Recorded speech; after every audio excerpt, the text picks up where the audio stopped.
I'm here, and that's Well, once again, it's one of the welcome back, Rabbi. thank you. That's already a very big thing. I missed everybody very, very, very much. So what we're going to try to do, what I want to see if I have the strength to do, is to do for the Shabbos table for this week's parsha. Let me just put on. I don't have my regular Kol Lashon phone, but let me just put on Kol Lashon. Welcome to Kol Lashon, sponsored today by Exchange Time.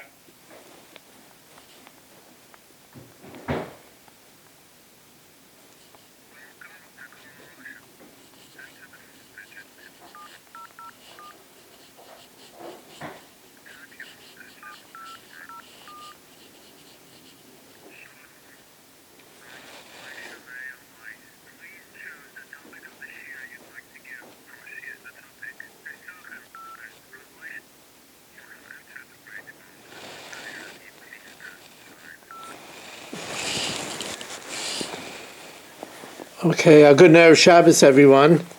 I want to thank Shelley and Ora. Ora, thank you very much. Ora was the mastermind behind Ora. Ora, we all appreciate your help. Happy to help. She was the mastermind behind this. So thank you very much. And we want to thank my son Yaakov.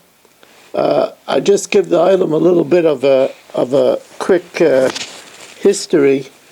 I went into the hospital on Motzei Shabbos because I was having trouble with urination because of an enlarged prostate.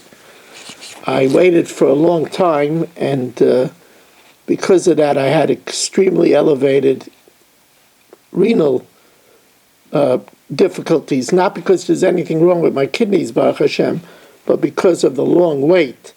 So I ended up being in ICU for 2 days for them to stabilize all my numbers to human numbers. I didn't have human numbers. I'm very weak now. That's why I'm not trying to say share yet.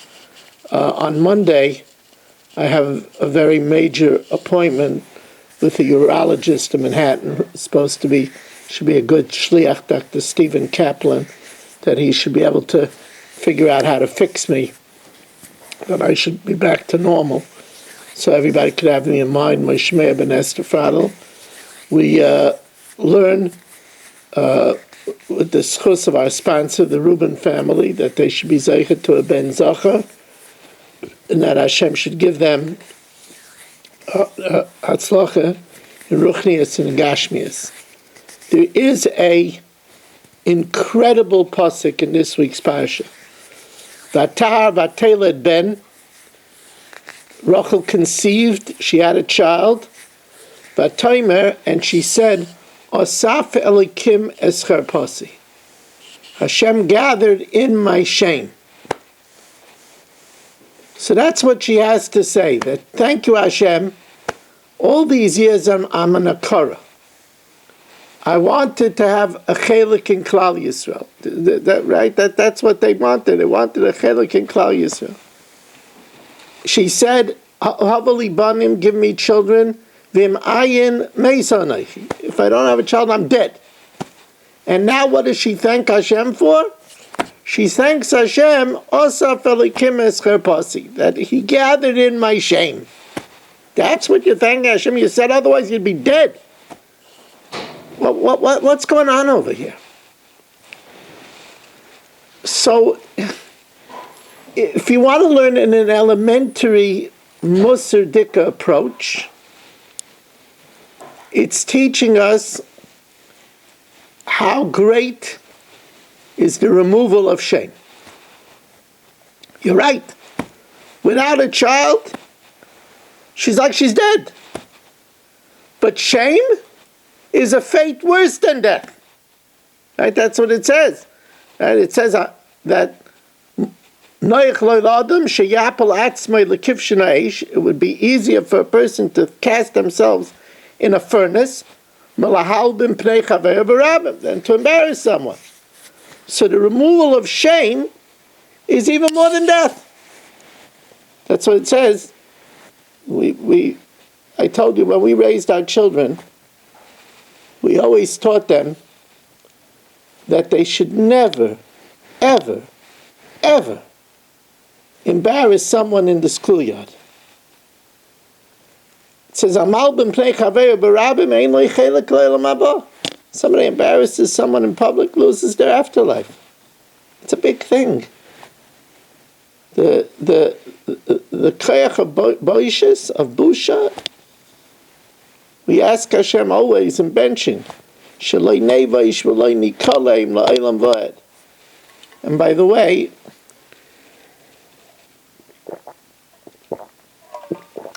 we have to know how hard it is for parents that have a child off the derech.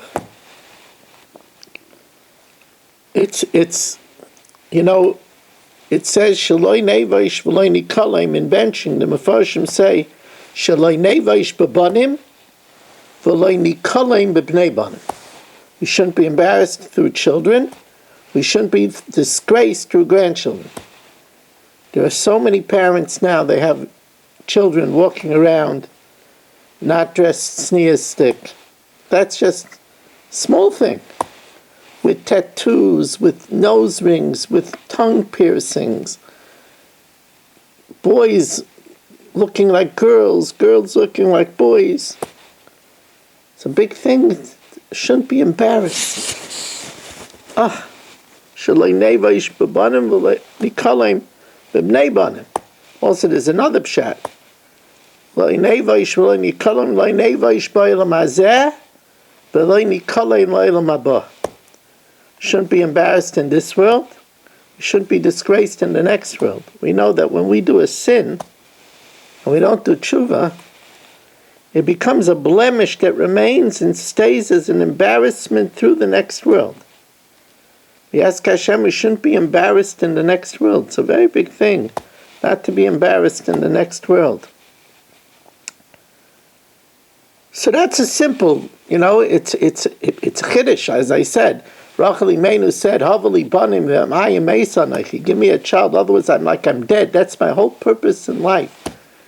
And now she has a child, and what does she say thank you for? Asaf alikim es cherpasi. You removed my shame. What do you mean remove my shame? You gave me a chelik and klal Yisrael. You gave me meaning in life. Yeah, but shame is even worse than death. That's why the first word in the Torah, Bereshis, is the same letters as Yorei Baishis. Have fear of embarrassing people. However, Reb Chaim Shmulevitz says a different pshat. A tremendous lesson. Chaim Shmulevitz says, "Vatomer," and she said, "Asaf alikim es cherpasi." Hashem gathered in my disgrace. And Rashi brings down a Medrash Agada that with the birth of a child, when a woman doesn't have a child, ein lo b'mi litlois sirchayna. There's no one else to hang her embarrassment. But mi sheyesh lo ben, now that there's a child, tayad lo beben. Now people say, the vase is broken, the child did it. The figs are missing, the child ate it. So what was Rachel Imeinu was thanking Hashem that now there's somebody to blame? It's really a strange medrash. So you got to hear what Reb Chaim Shmulevitz in Sichas Musar, the great Reb Chaim Shmulevitz says. Rachel Imeinu was thanking that now there is less of a chance that there'll be a problem in Shalom Bayis. If something is wrong, if something is dirty, my husband won't look at me that it was my fault. Now, of course, we're talking about the great Yaakov, the Bechir Shabbos, but he was a human. Now, it's a preservation of Shalom Bayis. preservation of shalom bayis. Shalom bayis, that's already, now you're talking about big stuff. Shalom bayis is shchina. Remember I told you, I'll never forget, I was sitting in Aguda one day, in Aguda of Staten Island, and a Meshulach from Eretz Yisrael came in. And he told me this word. It was many years ago, over a quarter of a century ago.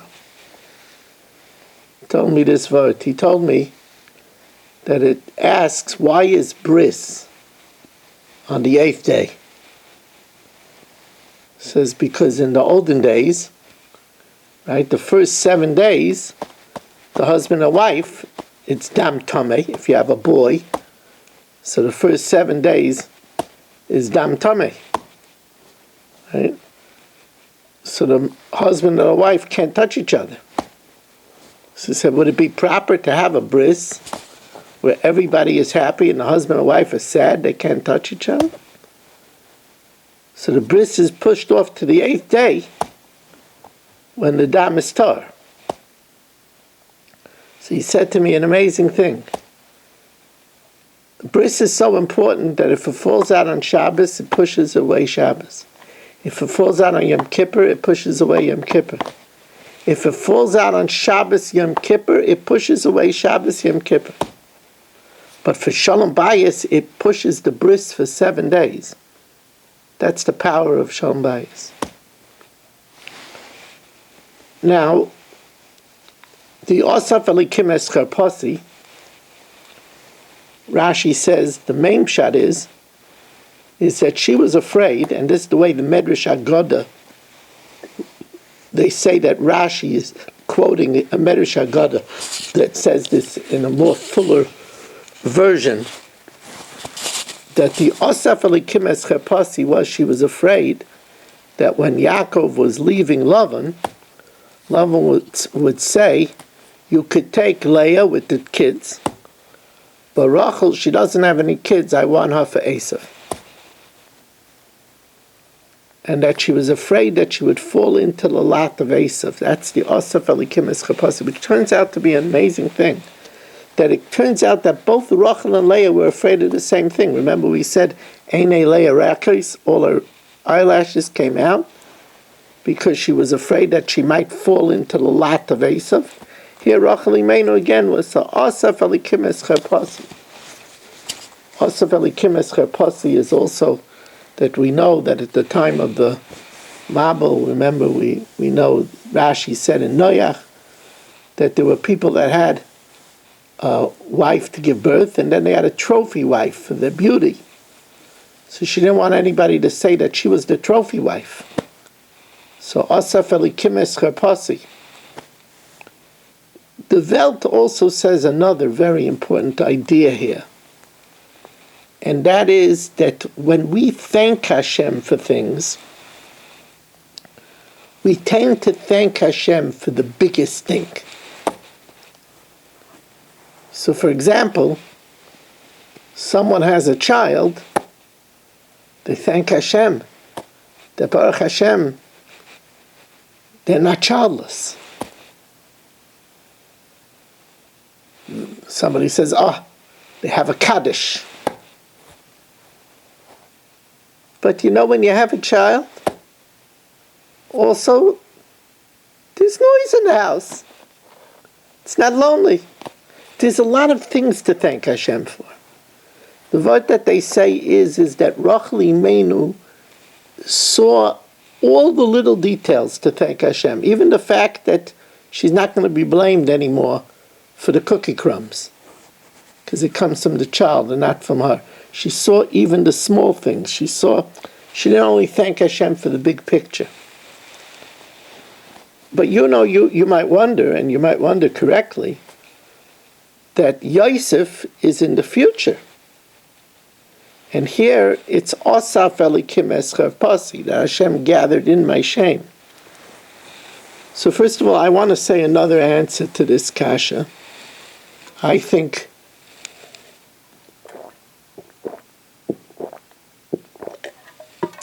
that there's a tremendous amount of truth in it.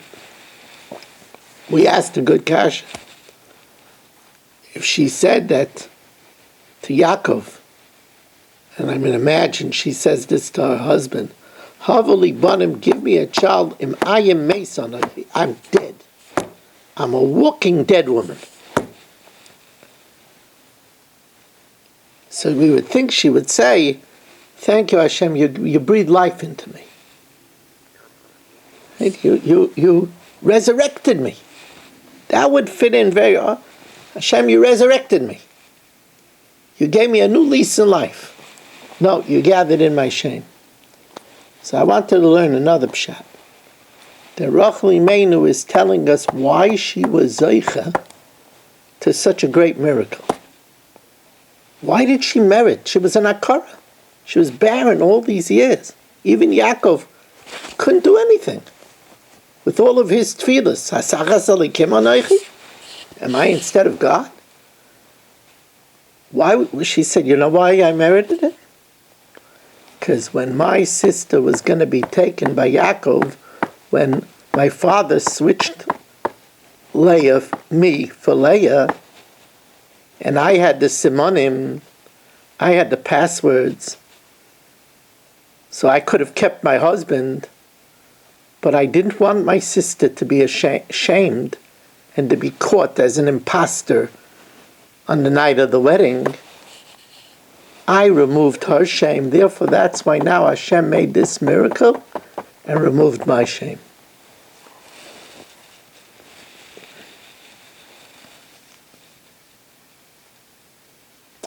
I think I was Zeicha this past Motzei Shabbos to a pretty big miracle. That I came in and I ended up, I was so clueless. I thought that I was going to leave the hospital, and they told me, you're not leaving the hospital, you're going up to ICU. I said, ICU?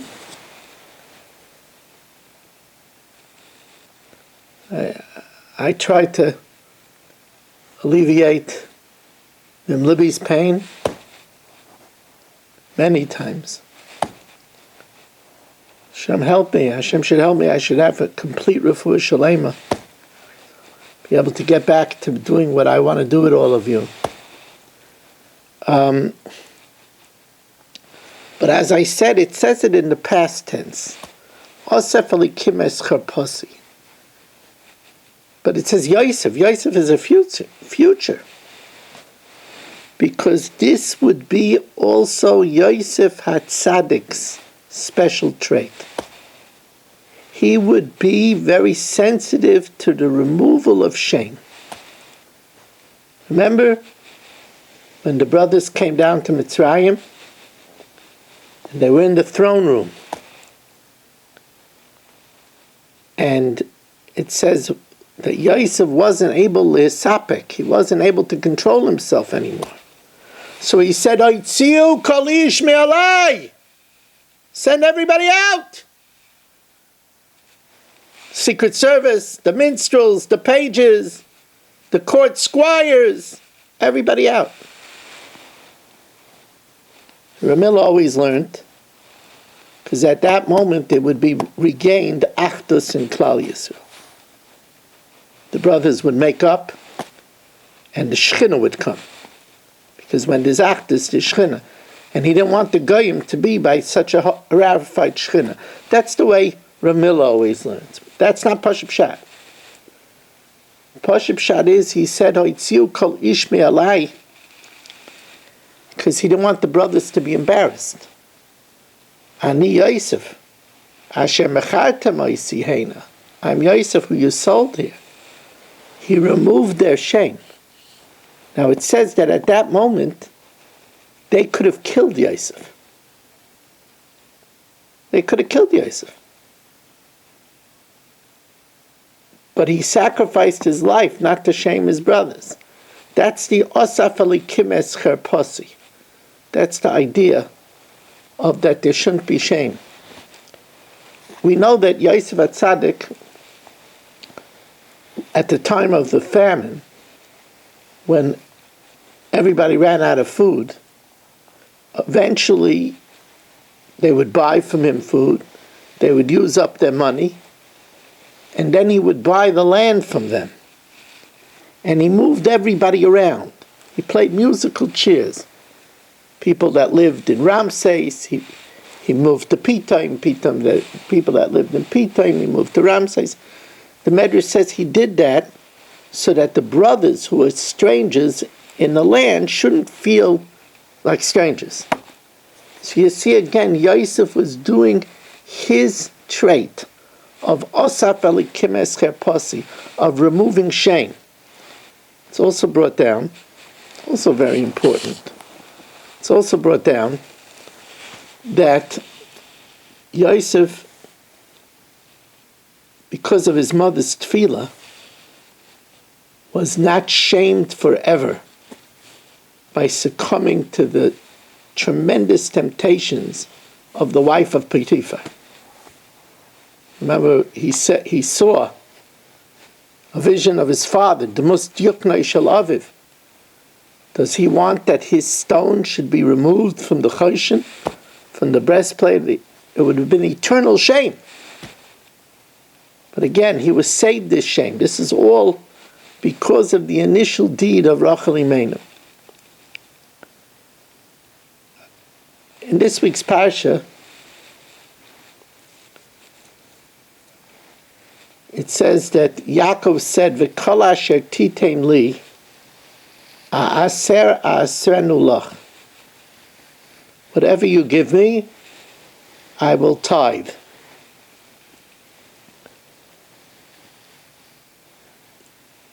It's known that my Rebbe, Moreinu Rabbeinu, the Tzaddik Kodesh Brachas Chutz Yagan Aleinu Rav Moshe, Igris Moshe, said that when a person gives meiser, they don't only give meiser from their money, they don't only give meiser from their sheep, but they should give meiser from their time.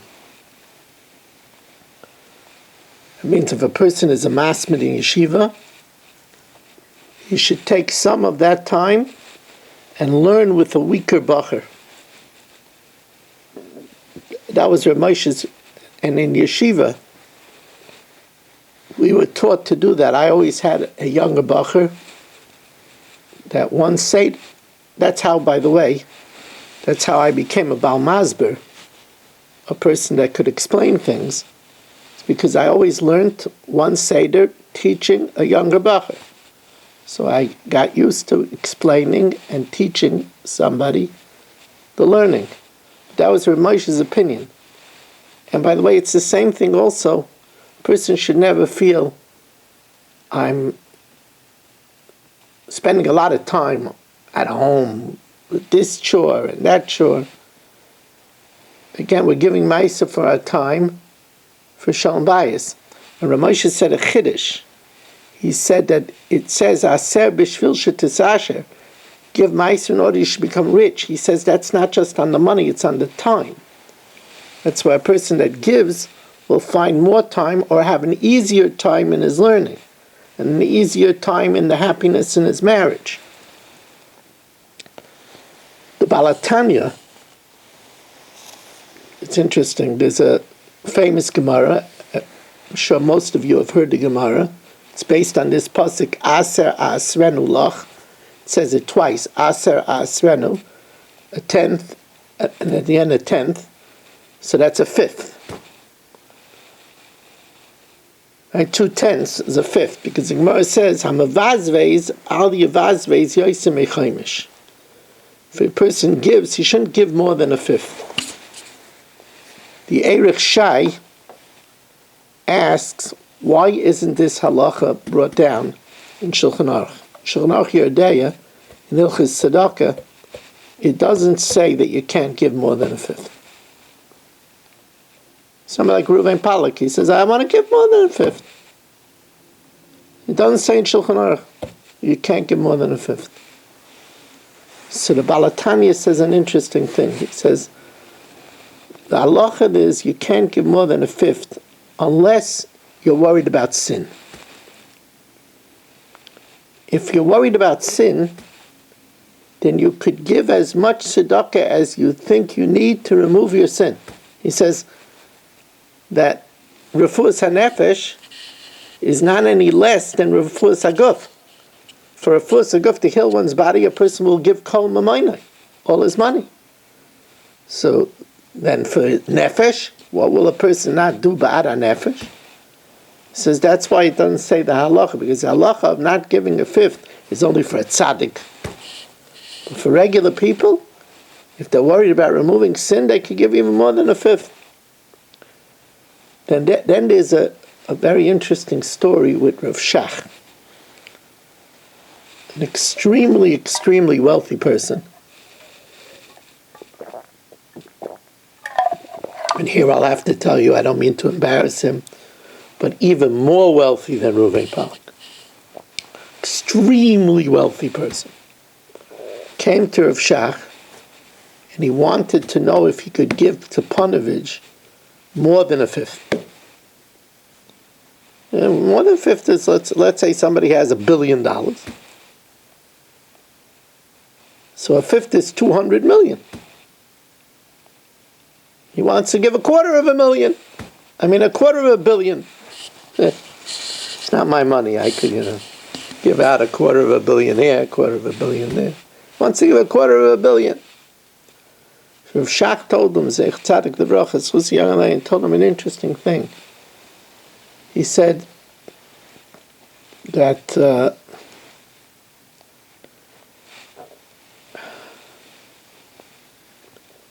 when you give money to yeshiva like that, you're not giving tzedakah.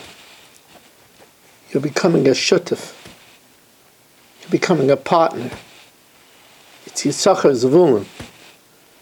On that, it's the halacha of not giving more than a fifth doesn't apply. That's only for tzedakah. That's not a shutfus. That's not a partnership.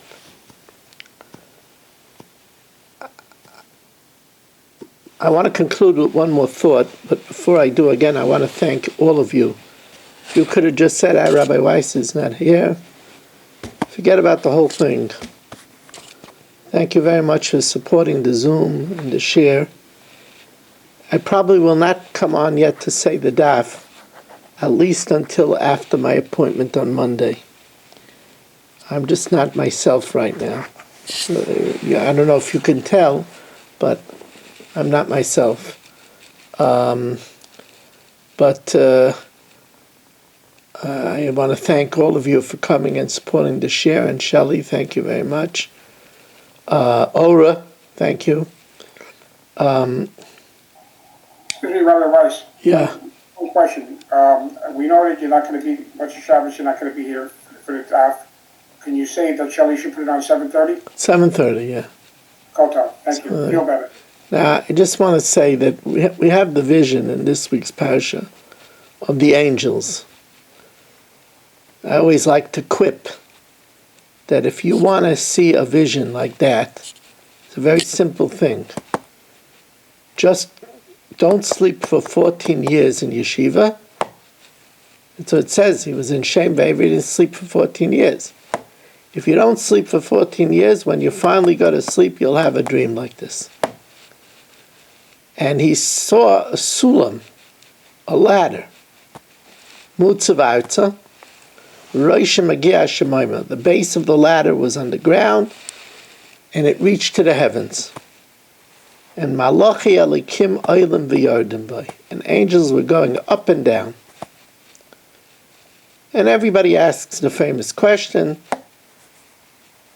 angels should first come down and then go up, since they originate in heaven.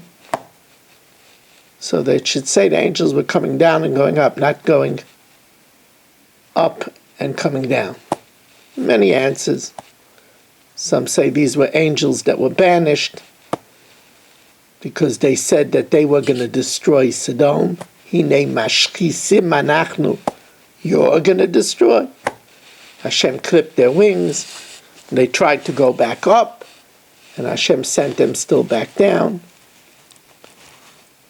Others say that the angels Taka first did come down. But it says that the Rebbeinu Shalom was standing by the bottom, Hashem Nitzav Olav. And if Hashem is by the bottom, then anywhere that you go to Hashem, that's going up. So actually the malachim that were coming down were going up because they were heading to Hashem. And any place where you go to Hashem, that's coming up. That's also a cute teretz. I told you once there was a story that someone left a bunch of manuscripts of Chidushei Torah, and he said that it should be buried with him. The children didn't want it to be buried. They thought it should be kept. So I think it was Rav Shach. I'm not sure, but I think it was Rav Shach. He said, let me see one of the Chidushim. So he asked this question, you know, he asked the question, why do malachim need a ladder? They have wings. So the man answered they were baby malachim. They didn't have their wings yet. So Rav Shach said, okay, you could bury it. You could bury it, baby malachim. But the Zohar says a pshat, which it's so important. What's a ladder? A ladder is steps. If you got to go to the second floor, you need a ladder. That's the way to get to the second floor. The vision of the ladder is, how does somebody on this earth connect with heaven? It's very hard. People ask me this all the time. I don't feel heavenly. I'm wrapped up in this world, in my business, and my distractions, in politics. And how am I supposed to feel this heaven? Says the Zohar, Sulam is B'gematria Kel, voice. The Malachi Elikim were the angels that are created by our prayers. When we say a prayer, we create an angel that brings up our prayers to Hashem, which causes other angels to come down and carry out our will. That's the Hine Malachi Elikim Olim V'Yordim. Angels go up and bring our prayers, and then come down and fulfill our requests. Our tefillah is connected korban. Korban means korav, to come close. Our davening is supposed to make us feel close to Hashem. Tachlis tefillah, the purpose of tefillah is to be close to Hashem. It's the ladder. It's the connectivity. We should all be zeichut to that connection. Again, we thank the Reuben family, we thank all of you, and have a wonderful Shabbos.